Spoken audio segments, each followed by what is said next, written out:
और वक्त है सत्य और तथ्य का। संसद में बीते कई सत्र गौतम अडानी के नाम पर विपक्ष ने हंगामे की भेंट चढ़ा दी है। अब बीजेपी ने भी गेर बदला है।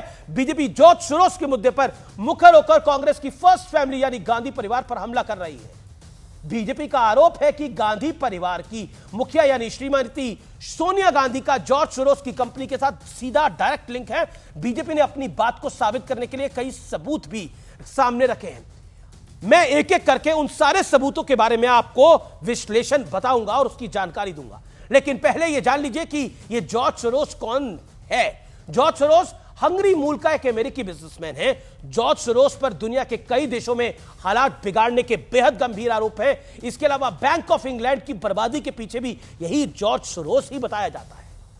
अब यह भी समझ लीजिए कि बीजेपी जॉर्ज सोरोस और सोनिया गांधी का लिंक कैसे और किस आधार पर जोड़ रही है।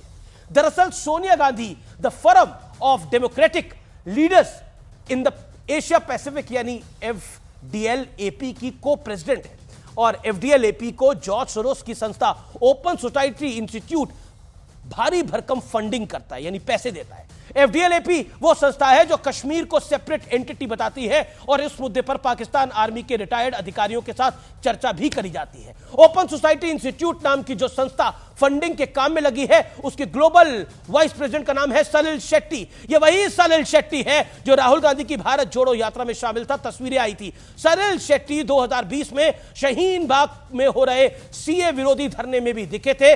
2021 में सिंघू बॉर्डर के किसानों के प्रदर्शन में भी वो शामिल थे।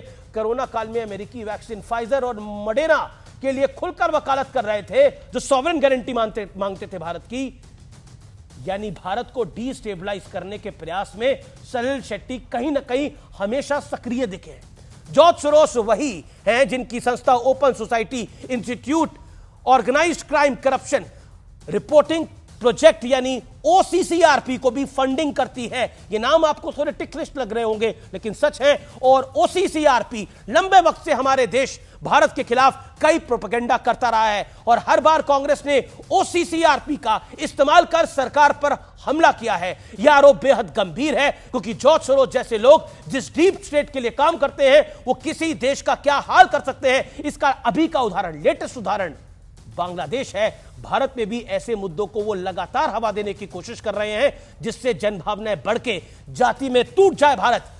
इस आंख खोलने वाले विश्लेषण के बाद खुद को सावधान और सजग रखने और मिस इंफॉर्मेशन से बचे, क्योंकि deep state is at work यानी डीप स्टेट भारत को डिस्टेबलाइज करना चाहती है और यह वही डीप स्टेट है जो मोदी को 2024 का चुनाव हराना चाहती थी। यह वही डीप स्टेट है जो जाति में भारत को बांटकर जैसा अंग्रेजों ने भारत को रूल किया था वो करना चाहती है।